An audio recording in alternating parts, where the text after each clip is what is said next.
પોતાની આત્મા વેચીને પેટ ભરતા અધિકારીઓ પૈસા કમાવાની લાલચમાં માસૂમોને ભરખી જાય એ રીતે એ હદે ઘટાતા હત્યાકાંડ જે રીતે સામે આવી રહ્યું છે, આ બંનેના ખેલમાં એક બાદ એક હત્યાકાંડ ગુજરાત જોતું રહે છે અને બાળકો અને નિર્દોષ લોકો એક બાદ એક મરતા રહે છે। ક્યારેક આગથી બચવા માટે કૂદકા મારીને મરે છે તો ક્યારેક આગમાં ભડથું થઈને બને છે, ક્યારેક તૂટેલા બ્રિજથી નદીમાં સમાઈને મરે છે તો ક્યારેક તળાવમાં ઊંધી વળતી બોટથી મરે છે। જે દ્રશ્યો અને ઘટનાઓ આપણને કંપાવી નાખે એ ઘટનાઓથી આ જવાબદારોનું રૂવાડું પણ ન ફરકે એવું કેમ? નેતાઓના ઘટના બાદ આંટાફેરા અને સાંત્વનાના નામે અપાતા ઠાલા શબ્દોથી લોકો થાકી ગયા છે। હવે એમને જોઈએ છે તો માત્ર એક ખાતરી કે જે જગ્યાએ અમે અમારા બાળકોને ક્ષણિક મસ્તી માટે, ક્ષણિક આનંદ માટે મોકલીએ છીએ એ જગ્યાઓ મસાણ ન બને, બસ એટલી જ વ્યવસ્થા ઊભી કરો। પણ અફસોસ કે નથી આ જડ ભ્રષ્ટ આળસુ અધિકારીઓ જાગતા અને નથી જાગતી સરકાર અને તેને ચલાવતા નેતાઓ।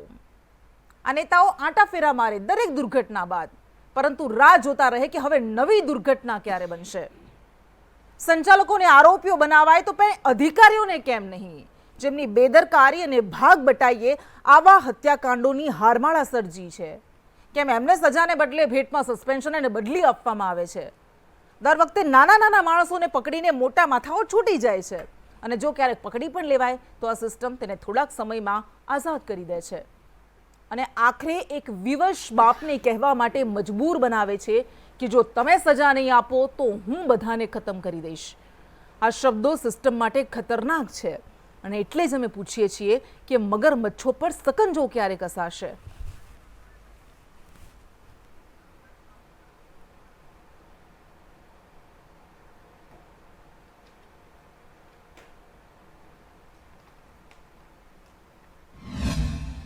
મારી માંગણી છે કે સરકાર એને કાં તો ફાંસીની સજા દે, બરોબર છે, અને કોઈ પણ રીતનો આમાં કોઈ એડવોકેટ ભાઈઓ છે એ કોઈ આનો કેસ ન લડે, નો હાઈકોર્ટમાં કે નો સુપ્રીમમાં કે નો અહીંયા। જો કોઈને પૈસાથી જ કેસ લડવો હોય તો જે એની ફી થતી હોય નથી 2 લાખ રૂપિયા હું મારા પોતાના વધારે આપીશ। બીજું મારે કોઈ સરકારી સહાય જોતી નથી, મીડિયાની હાજરીમાં મને જે સરકારી સહાય મળશે જેને જરૂરિયાત છે એનું આપી દઈશ। બીજું જો આ લોકો એક જાતની એને સજા પડી કે એ લોકોને ફાંસીની કે 100 કોઈ પણ એને સજા પડી, સજા પહેલાં જો એના જામીન મંજૂર થયા તો હું બધાને મારી નાખીશ।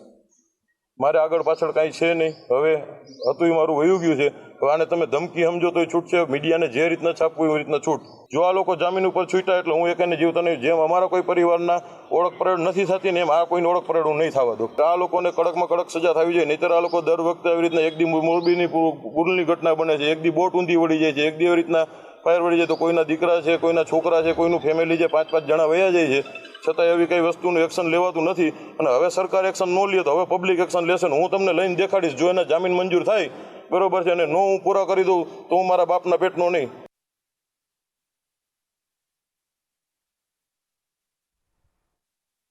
સાંભળીએ બાપ એ કહે છે કે તમારે જે સમજવું હોય એ સમજો, અને ધમકી સમજવી હોય તો ધમકી સમજો, અને એક બાપની લાચારી સમજવી હોય, વેદના સમજવી હોય તો વેદના સમજો, પરંતુ જો આ સિસ્ટમ એમને ન્યાય નથી આપતી અને આ આરોપીઓને છોડી મૂકશે તો પછી હું એમને ખતમ કરી દઈશ।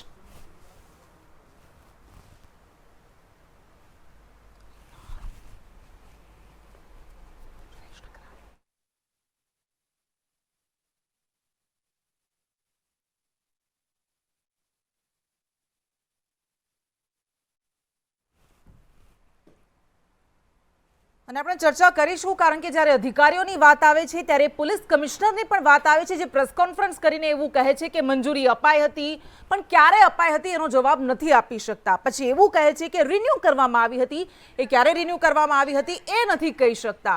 એ પોલીસ કમિશનર છેવટે જવાબોથી ભાગી જાય છે કારણ કે એમને ખબર છે કે સૌથી મોટી નિષ્ફળતા એ પોલીસ કમિશનરની છે। અને ચર્ચા આપણે કરીશું કે દરેક હત્યાકાંડોમાં આ અધિકારીઓ કેમ છટકી જાય છે, કેમ એમના પર કોઈ પગલાં લેવામાં નથી આવતા, શું બદલી એ જ એમની સજા છે? જયેશ ઠકરાર આપણી સાથે જોડાઈ ગયા છે, વરિષ્ઠ પત્રકાર છે, અનિલ પટેલ પૂર્વ અધિક સચિવ ગુજરાત સરકાર આપણી સાથે જોડાઈ ગયા છે, અને સુરેશ ફળદુ કે જેઓ બાર એસોસિએશનના ઉપપ્રમુખ છે તેઓ પણ આપણી સાથે જોડાઈ ગયા છે। આપ ત્રણેયનું સ્વાગત છે। જયેશભાઈ, આપનાથી શરૂઆત કરીએ। એ તક્ષશિલા કાંડ સુરતના જેને 5 વર્ષથી પૂરી થઈ, 5 વર્ષ પૂરા થયા અને એના બીજા જ દિવસે રાજકોટમાં હત્યાકાંડ સર્જાય છે અને ગેમ ઝોન ડેથ ઝોન બની જાય છે. એના પછી આપણે મોરબી બ્રિજ દુર્ઘટના જોઈએ છે કે જેમાં 135 લોકો જીવતા ડૂબીને મરી જાય છે. એના પછી આપણે હરણી બોટ દુર્ઘટના જોઈએ છે કે જેમાં 14 લોકો, એમાં 12 ભૂલકાઓ એ ડૂબીને મૃત્યુ પામે છે. અને હવે આ રાજકોટ, એક પણ મોટું શહેર બાકાત નથી રહ્યું અને બદલામાં મળે છે અધિકારીઓને, જે જવાબદાર છે એમને બદલામાં સસ્પેન્શન અને બદલી મળે છે. તો શું તમને લાગે છે કાર્યવાહી પૂરતી છે? જો જે પ્રકારે હત્યાકાંડ થયો છે અને જે પ્રકારે લોકોએ પોતાના સ્વજનોને ગુમાવ્યા છે, આ કોઈ આપણે જે હિન્દુ પરંપરા મુજબ જેને મૃત્યુની વ્યાખ્યા ગણીએ છીએ, મને લાગે છે કે એનાથી પણ વધુ કમનસીબ મૃત્યુ છે કે 800 ડિગ્રી જેટલું તાપમાન થાય, લોકોને પોતાના સ્વજનોના ચહેરા પણ ઓળખવા ના મળે. કોરોનામાં જે રીતે મૃતદેહોને કીટમાં લઈ જવામાં આવતા હતા, એવી રીતે મૃતદેહો કે જે રાખ બની ગયા છે, ભસ્મ છે એમને કોથળામાં વીંટીને કીટમાં સ્મશાન ગૃહે લઈ જવાય છે. અને સ્મશાન ગૃહના સંચાલકો એવું કહે છે કે અમારા જીવનમાં અમે કદી આવા મૃતદેહો નથી જોયા કે જેનું મોઢું નથી જોવા મળતું.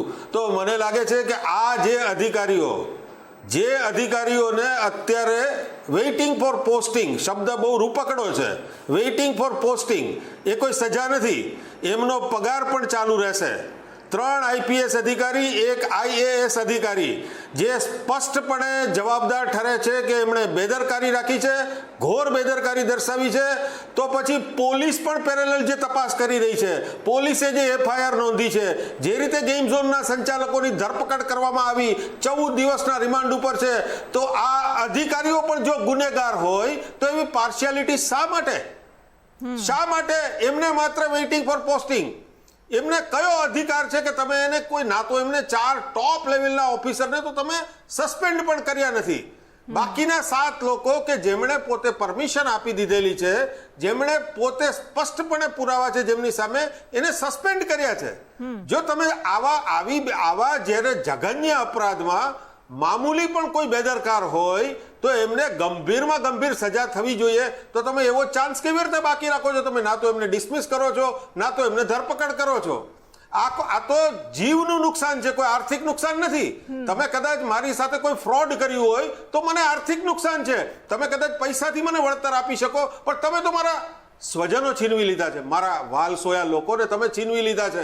ત્યારે જે સજા થવી જોઈએ એ ચામડી તોડ સજા હોવી જોઈએ. અને તો જ તમે જે એમ કહો છો કે અમે કોઈ ચમરબંધીને નહીં છોડીએ, એ તમારી માત્ર શબ્દોની વાતો છે. ખરેખર તમે પોતે બરાબર રીતે સમજો છો કે 8 દિવસ, 10 દિવસ, 15 દિવસ પછી આ બધું જ શાંત પડી જશે. જે રીતે તક્ષશિલા કાંડમાં બધું શાંત પડી ગયું, જે રીતે મોરબીના બ્રિજમાં બધું શાંત પડી ગયું, એ રીતે જ આ બધું શાંત પડે એની તમે રાહ જુઓ છો. અને મને તો અંદરથી એવું લાગે છે કે કદાચ આ કોઈ સજા નહીં, સમજૂતી છે. કદાચ આ જ અધિકારીઓને પહેલેથી એવું કહેવામાં આવ્યું હશે કે બસ આટલું કરવામાં આવે છે, પછી અમે છીએ.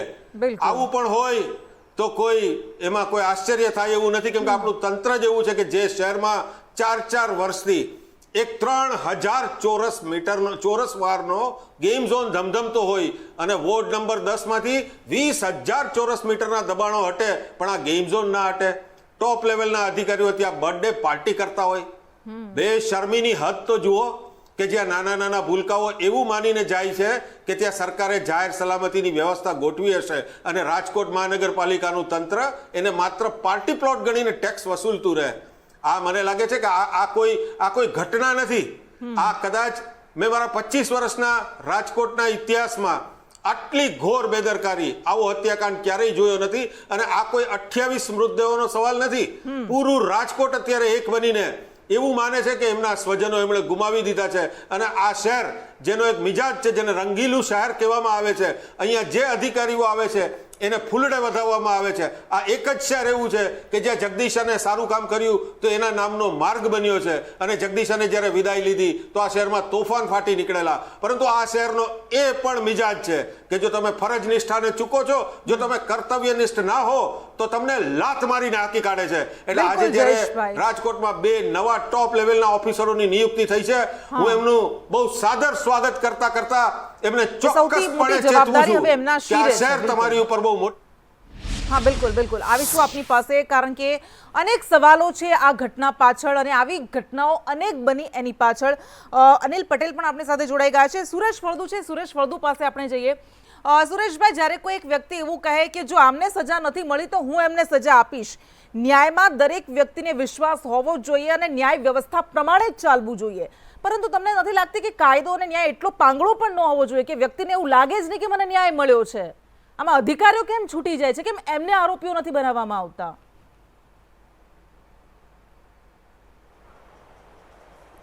ચોક્કસ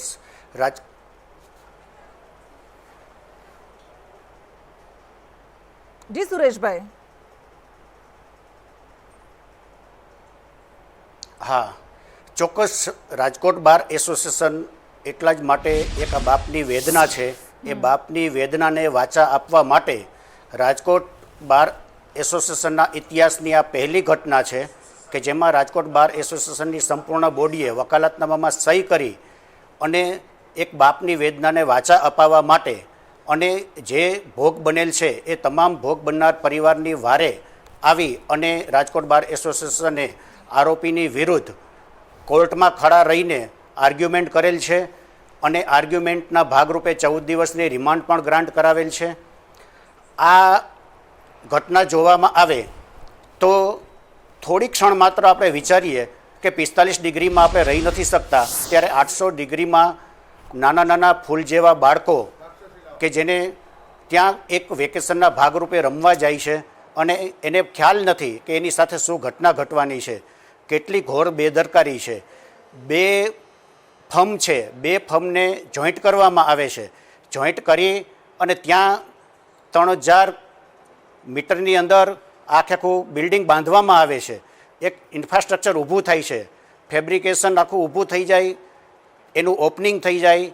ઓપનિંગ કરવાવાળા જે છે એ પણ IPS IAS કક્ષાના અધિકારીઓ ત્યાં જાય છે, એ બધું જનતા જોવે છે.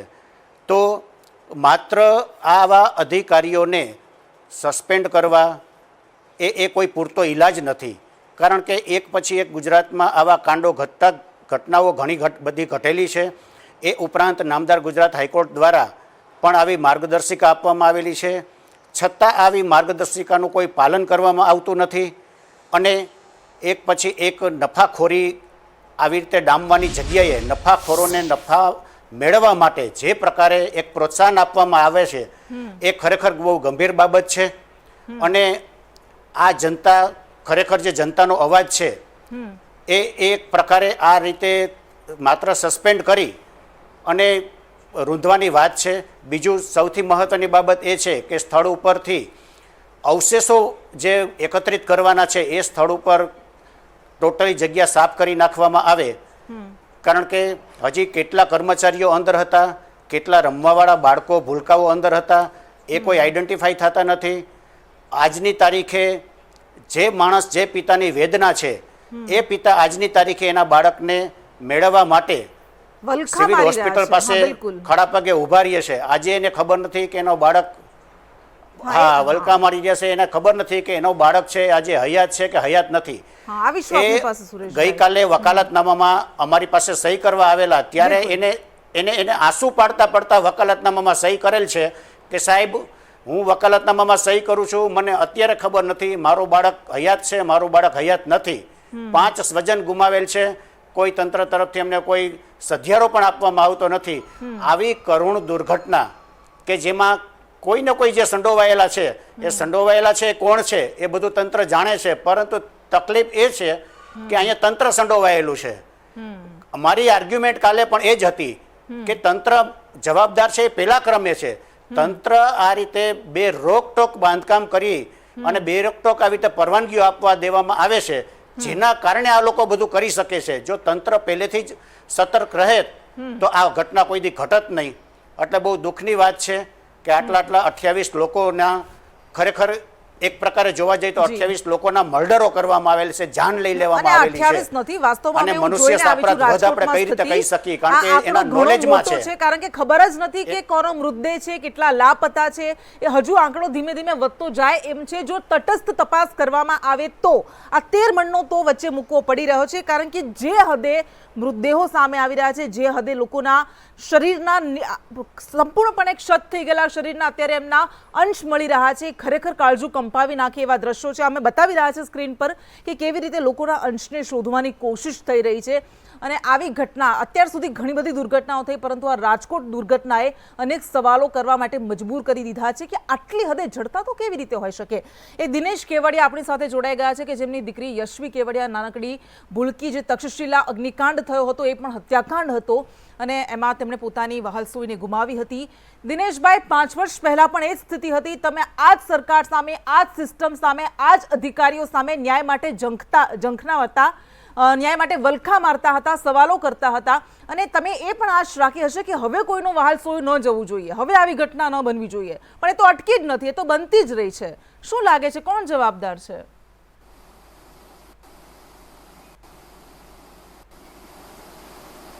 નમસ્કાર, સંદેશ ન્યૂઝના તમામ શ્રોતાઓને મારા નમસ્કાર.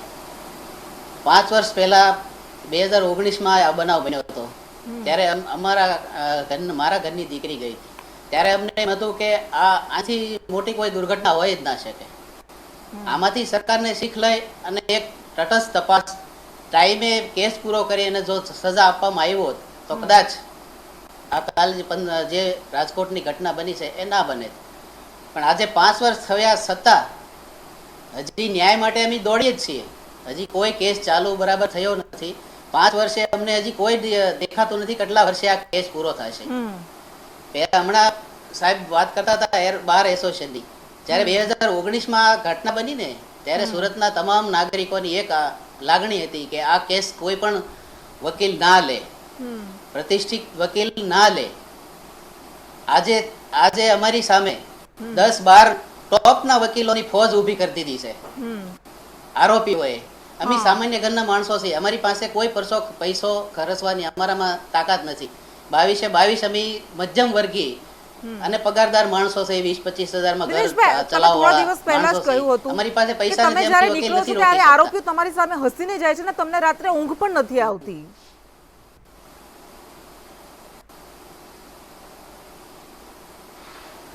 બેન, એ શબ્દો તો હવે અમારા શું માટે વર્ણન કરવું અમારે.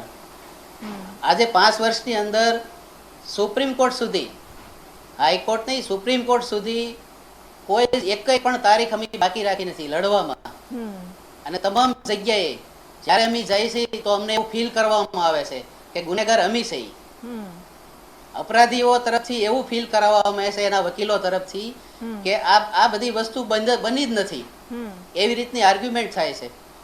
અમે બેઠા હોય ને સામે એ લોકો એના મનમાં એવું હોય કે શું કરી લેવાના છે આ લોકો, સામાન્ય લોકો છે. અને તમને ખ્યાલ છે આપણી સિસ્ટમની, જેના પાસે પૈસો એના ખીચામાં ન્યાય. અમારી પાસે કશું નથી બેન, અને અમારી પાસે કદાચ હોત છતાં અમને ન્યાય તંત્ર ઉપર હજી આજની તારીખે ભરોસો છે. પણ બેન, એક વાતનો મને જવાબ આપો, જે ન્યાય મોડો મળે તો એ અન્યાય નથી? બિલકુલ, જસ્ટિસ ડિલેડ ઇઝ જસ્ટિસ. 5 વર્ષે જો અમારો ન્યાય જે લટકતો હોય, એમને ખબર નથી કેટલા વર્ષે આનો ચુકાદો આવશે, તો ઈ ન્યાય અમારે શું કરવો? કદાચ 20 વર્ષ પછી ચુકાદો આવશે તો એ ન્યાયનું શું કરવું અમારે? અને એના હિસાબે જ તે આ બનાવો બને છે. અને એ લોકોને ડર બેસતો નથી. મોટા અધિકારીઓ બધાને છોડી દેવામાં આવે છે, નાના પકડીને જેલમાં નાખી દેવામાં આવ્યા હતા. 6 મહિને, 8 મહિને, 12 મહિને બધાને જામીન આપી દેવામાં આવ્યા હતા પોતપોતાના ધંધા રોજગારમાં. અરે, અધિકારીઓ પોતાના નોકરી ઉપર લાગી ગયા છે પાછા. આજે કાલે આવ્યા હતા ને રાજકોટમાં કે સસ્પેન્ડ કર્યા એટલાને. આજે આવ્યું છે અખબારમાં, તમારા સંદેશમાં મેં વાંચ્યું, એટલા જણાને સસ્પેન્ડ કર્યા, આ કર્યા. બધી જ ખોટી વાત છે બેન. 5 મહિના પછી મને તમે લાઈવમાં લેજો, 5 મહિના પછી બધા નોકરી ઉપર ચાલુ છે. ડિસમિસ કરો, કમિશનર કલેક્ટર ઉપર સીધી એફઆઈઆર કરો. તમે કાંઈક તો પગલા લ્યો કે લોકોને લાગે કે તંત્ર છે, સરકાર છે, કાંઈક તો લ્યો. નેતાઓને હસવા સિવાય કઈ કામ નથી.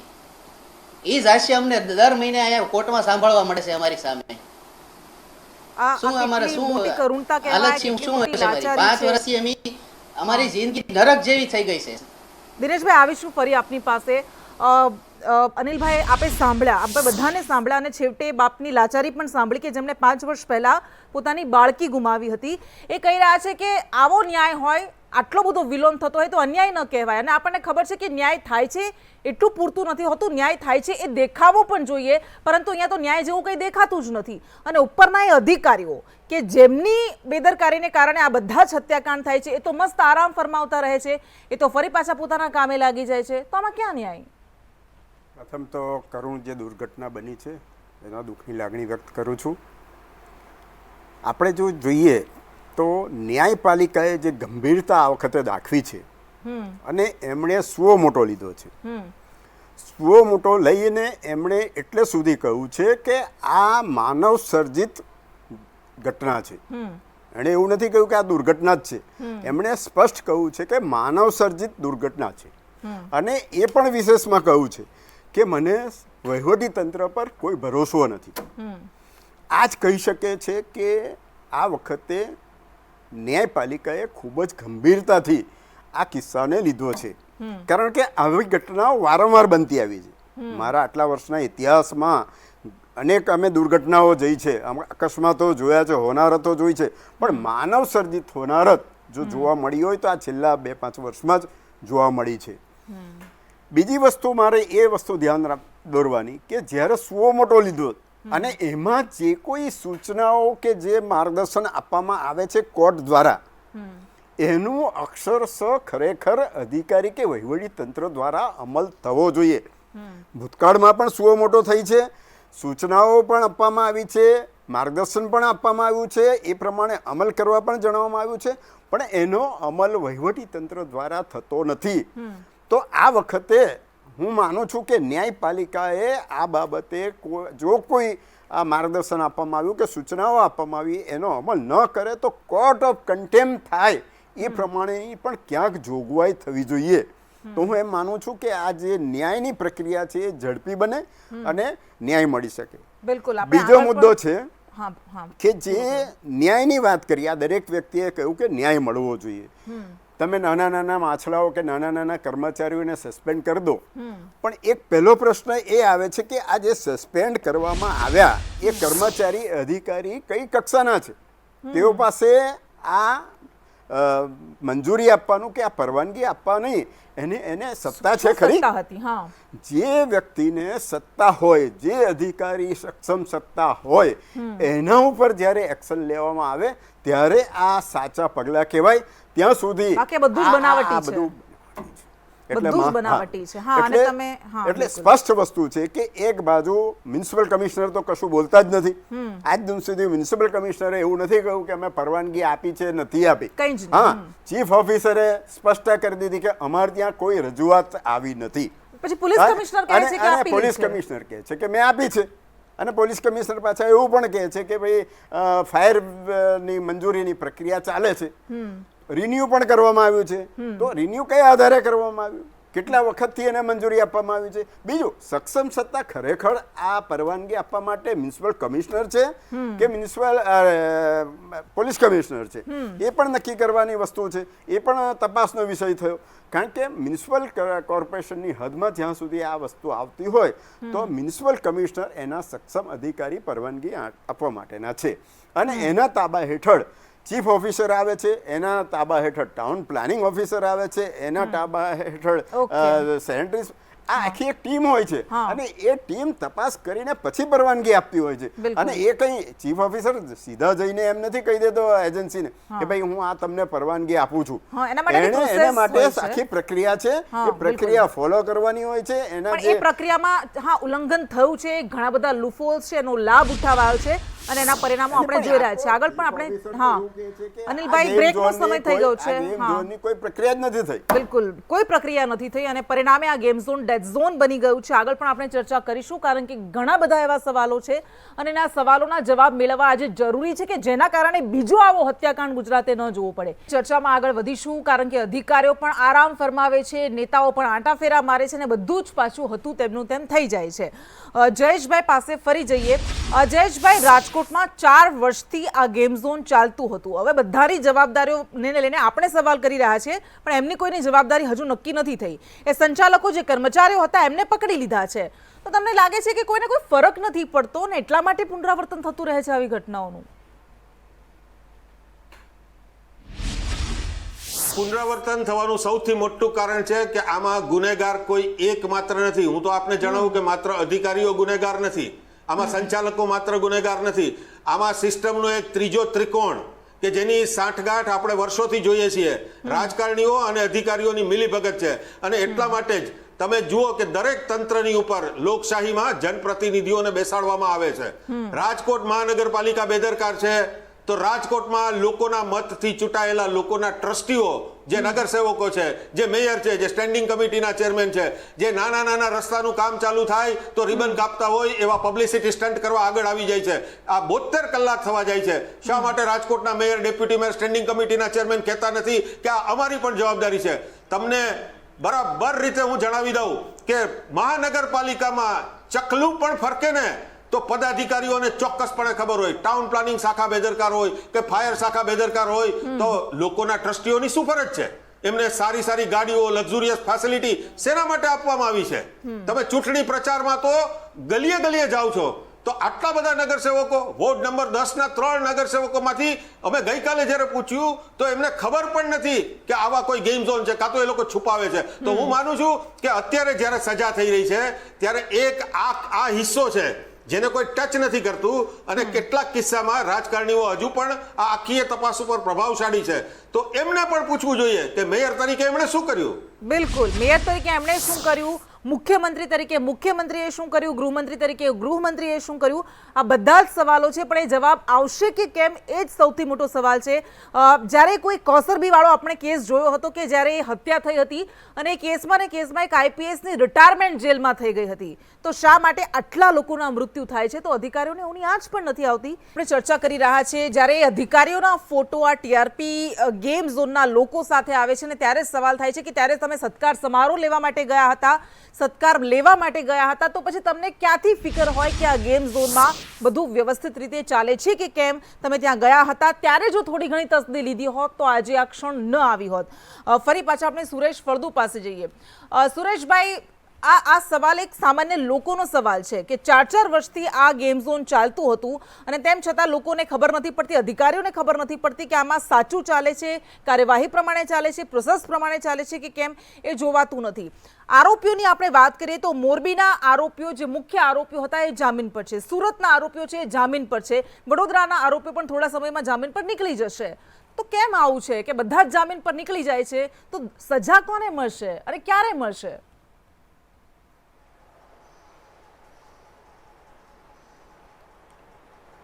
આ કિસ્સામાં જોવામાં આવે તો એક છાપાના કટિંગ ઉપરથી નામદાર ગુજરાત હાઈકોર્ટ દ્વારા સુઓ મોટો રીટ પિટિશન ટ્રીટ કરી અને સીધો તંત્ર ઉપર સવાલના મારા ચડાવેલા છે. એના ઉપરથી એવું સ્પષ્ટ થાય છે કે એક ઘટના, 2 ઘટના ગુજરાતમાં એક પછી એક ઘટના જે ઘટતી જાય છે એમાં ક્યાંક તંત્ર જવાબદાર છે અને જવાબદારો છે એ પોતાની જવાબદારી હર વખતે ચૂકી જાય છે.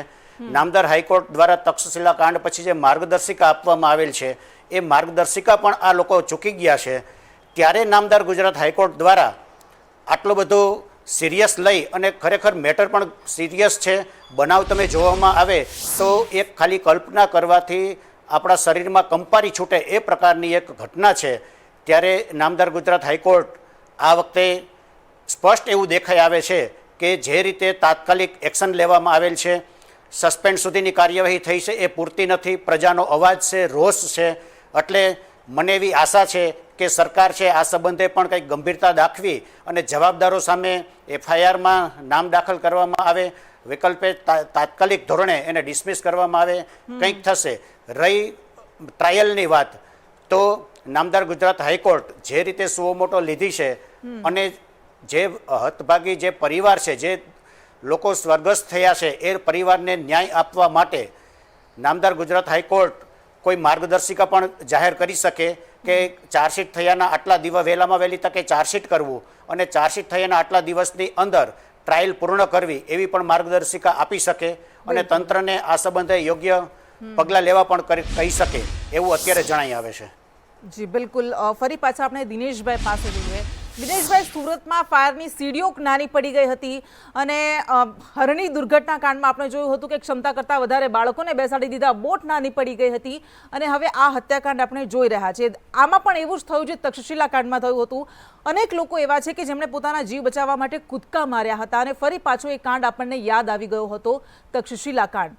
તો કોઈ મા બાપ પોતાના બાળકોને આવી રીતે મરવા માટે તો જન્મ નથી જ આપતા હોતા અને છેવટે તો ન્યાય તો મળતો જ નથી. શું આપની અપીલ છે?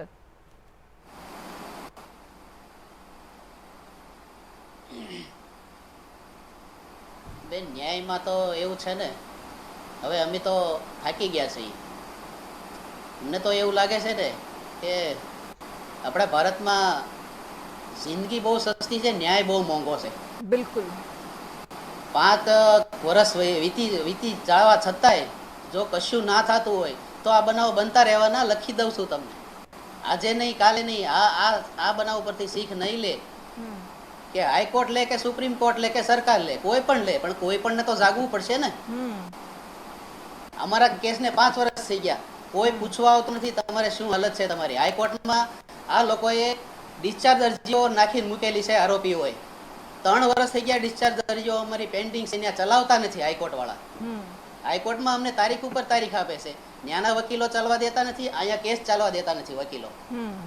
એક અરજીની સામે 10 વાંધા અરજીઓ મૂકી, નવા અરજીઓ. હવે એને એક અરજીની સામે 10 વાંધા અરજીઓ મૂકી દે, એને એ અરજીઓ નિકાલ કરવામાં પાછો 6 મહિના બીજા વયા જાય.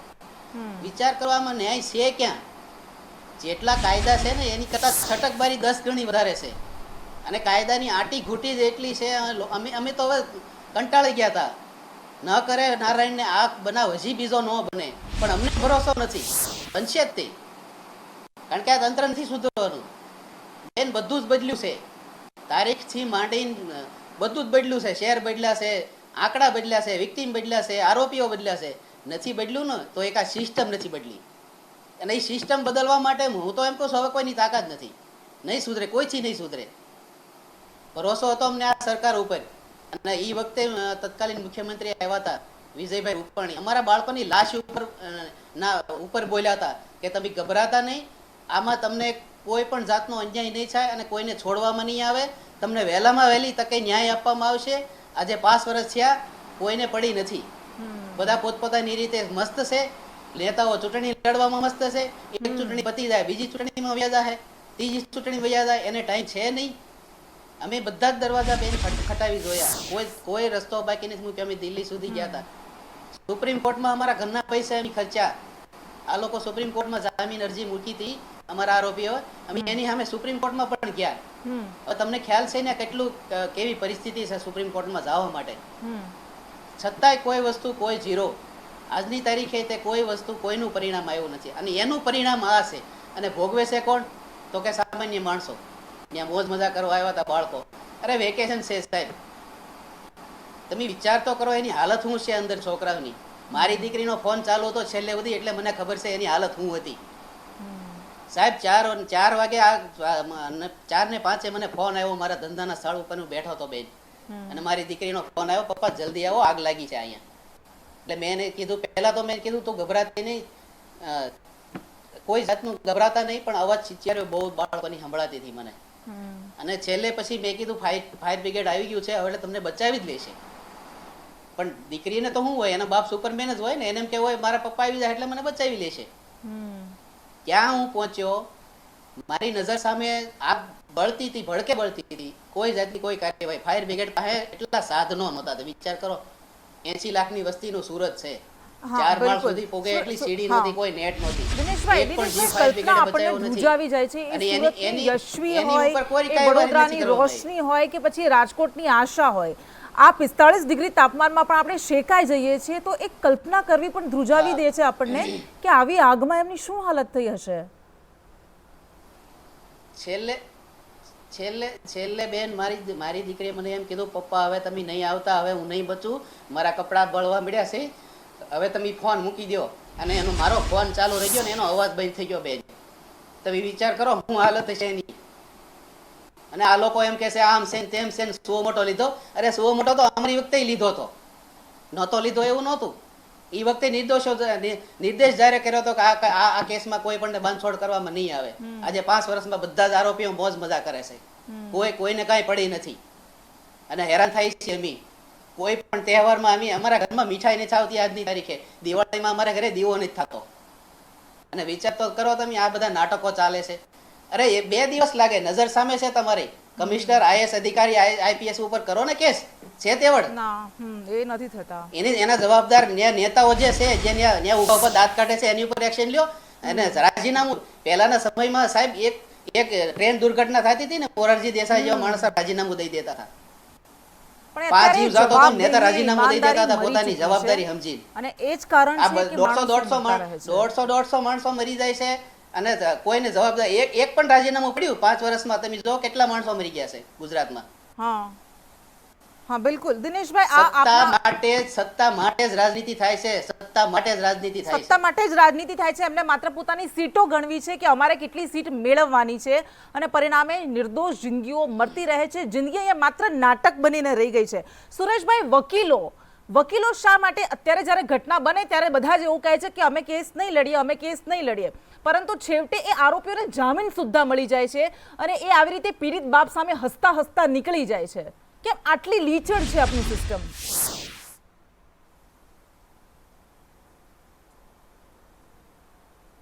અંદર દરેક વ્યક્તિએ છે એ પોતે પોતાની નૈતિકતા સમજી અને કાર્યવાહી કરવી જોઈએ. હું પણ ક્રિમિનલ સાઇડ સૌરાષ્ટ્રમાં લીડિંગ લોયર તરીકે હું છું, છતાં મેં એવી એક બાપની વેદના સાંભળી અને બાપની વેદના સાંભળી અમે જો કોઈ આ ભોગ બનનાર વતી ન રહ્યા હોય તો ડિફેન્સવાળા રોકવા માટે આવે, પરંતુ દરેક વ્યવસાયની અંદર એથિક્સ હોય, દરેકની પોતાની અંતરાત્માએ પોતાને દંગથી હોય.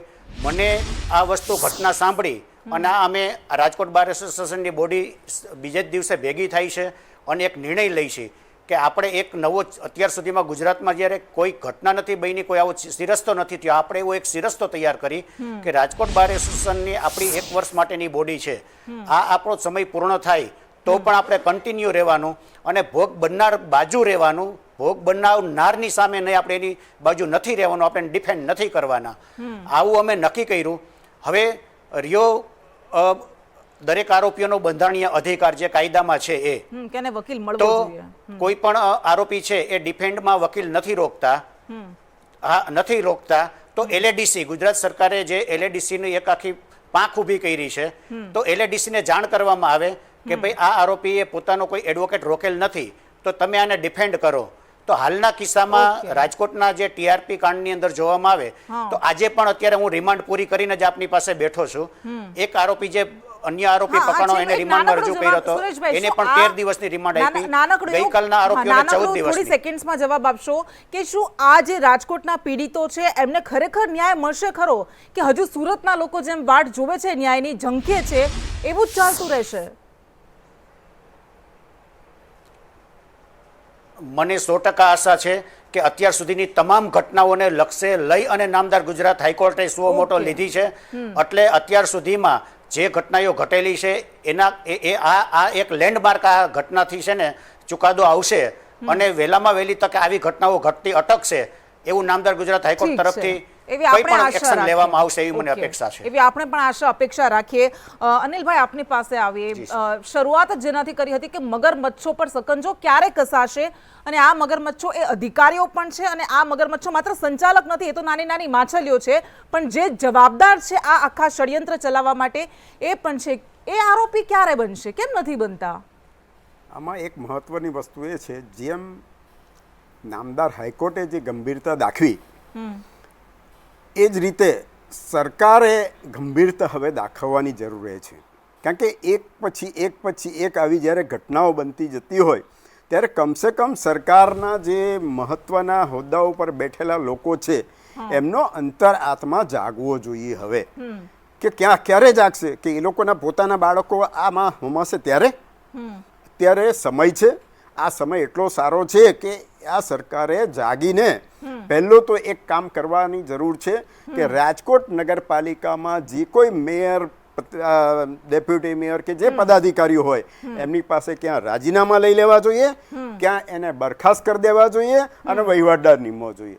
આ પહેલું પગલું સરકારે એક ગંભીરતાપૂર્વક લોકોના સામે બેસાડવું જોઈએ. બીજું પગલું કે જે જવાબદાર અધિકારીઓ છે, આ તમે નાના નાના માછલાઓને તમે સસ્પેન્ડ કરી દીધા, સસ્પેન્ડ કર્યા એ મહત્વનું નથી, પણ કે એની પાસે તો સત્તા જ નથી. તમે એક બાજુ એના ચીફ ઓફિસર એમ કહે છે કે અમારે ત્યાં તો ફાયરની કોઈ પ્રક્રિયા જ નથી થઈ, બીજી બાજુ સ્ટેન્ડિંગ કમિટીના ચેરમેન જાહેરમાં કહે છે કે અમે કોઈ ફાયરનું પરવાનગી જ નથી આપ્યું. તો આ જે પરવાનગી આપનાર સક્ષમ સત્તાઓ ત્યાં જે છે રાજકોટમાં, તેઓ પર ગંભીરમાં ગંભીર સરકારે પગલાં લેવા જોઈએ. અને હું તો જ્યાં સુધી માનું છું ત્યાં સુધી પહેલાં પદાધિકારીઓને તાત્કાલિક અમલે રાજીનામા લઈ લેવા જોઈએ, ક્યાં વહીવટદાર નીમવા જોઈએ. બિલકુલ, આ બધું જ થવું જોઈએ અને આપણે આશા રાખીએ. એક બાપ આજે કહી રહ્યો છે કે જવાબદાર અધિકારીઓનું રાજીનામું લો, કે જેવી રીતે તેમણે કહ્યું, અને તો જ આ સિસ્ટમમાં કોઈકને વિશ્વાસ બેસશે. એ પીડિત પિતા આજે કહી રહ્યો છે કે અમારા ઘરમાં હજુ સુધી અમે મીઠાઈ નથી ખાધી, મીઠાઈ નથી આવતી. સત્તા માટે રાજનીતિ થાય છે, પ્રજા માટે નહીં. અને તેઓ કહી રહ્યા છે કે અહીંયા જિંદગી બહુ સસ્તી છે પરંતુ ન્યાય એટલો જ મોંઘો છે. એવા શબ્દો આ ઉચ્ચારવા પડી રહ્યા છે, મજબૂર બની ગયા છે, કારણ કે એમણે પોતે અનુભવ્યું છે. હજુ પણ તેમને ન્યાય વ્યવસ્થામાં વિશ્વાસ છે. હજુ પણ તેઓ કહી રહ્યા છે કે અમને ન્યાય મળશે, પરંતુ એ સિસ્ટમની જવાબદારી છે કે આ પીડિત પિતાને, આવા તો અનેક પીડિત પિતાઓને ન્યાય અપાવે, કારણ કે તેઓ ઝંખી રહ્યા છે, તેમની આંખોના આંસુ સુકાઈ રહ્યા છે, પરંતુ ન્યાય વ્યવસ્થા પ્રત્યેનો હજુ તેમનો વિશ્વાસ નથી ડગમગ્યો.